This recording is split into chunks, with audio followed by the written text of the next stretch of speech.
Hello class, today we're on Chapter 1, Lesson 2, Subtraction. The month of 1752 was one of the strangest months in history.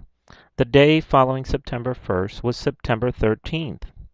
This was done to bring the calendar back into line with the seasons. The calendar established by Julius Caesar in 45 BC had as its basis a standard year of 365 days, with every fourth year, leap year, having 366. This resulted in the average length of a year being 365.25 days, whereas the Earth in fact travels once around the Sun in about 365.24 days. For a short period this error didn't amount to much, but after many centuries it became so great that it had to be corrected. The number of days left in the month of September 1752 can be found by subtraction. 30 minus 11 is equal to 19. Subtraction is the opposite of addition because we're taking away rather than adding to. The two operations are closely related. However, because to every subtraction problem there corresponds an addition problem. 30 minus 11 is equal to 19 because 19 plus 11 is equal to 30. To represent a subtraction problem such as 7 minus 2 by means of circles, we might draw 7 circles which have been which 2 have been taken away by being crossed out. So we have here 7 circles.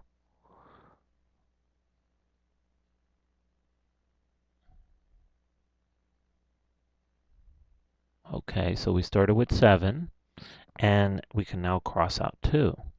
So, and what are we left with? Well, we're left with 5 circles.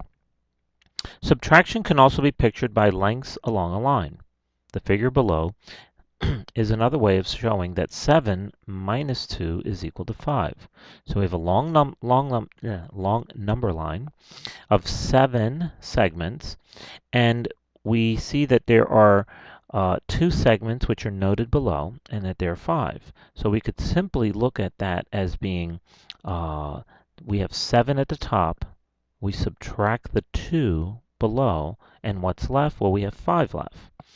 Although addition and subtraction are closely related, there is an important difference between the two operations. The sum of two numbers does not depend on the order of numbers. We spoke of that in the first chapter. We can add any numbers together in any order, and it wouldn't matter. They would always add up to the same number. The length marked with the question mark in the figure at the left below can be written either as 4 plus 1 or 1 plus 4. Now the result of subtracting one number from another, called their difference, does depend on the order of numbers. The length marked with the question mark in figure at the right is 4 minus 1, not 1 minus 4. When we refer to the difference between two numbers, we mean the number that results from subtracting the second number from the first. So it's very important that we remember that when we say 4 minus 1, we know that the answer there is 3. But we could not turn around and just say 1 minus 4 is equal to 3. No, it does not equal to 3. In fact, 1 minus 4 is equal to negative 3.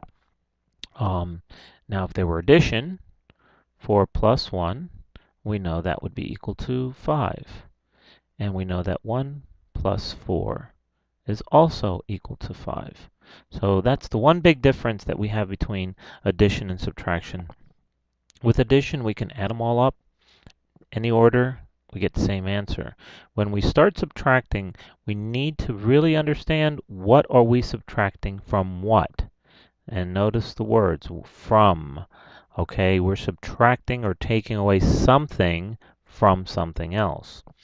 Okay, and when we refer to the difference of two numbers, we mean the first number. Okay, I'm sorry. When we mean the number that results from subtracting the second number from the first. So let's take a look. When we say the difference between 3 and 2, okay, so we would say the difference between 3 and 2 would be 3 minus 2. Okay, we subtract the second number from the first. The difference between 10 and 7. Well, what's the difference? Well, it's 10 minus 7. Okay, that's how we would write it. Obviously, the answer here is 1, and the answer here is 3.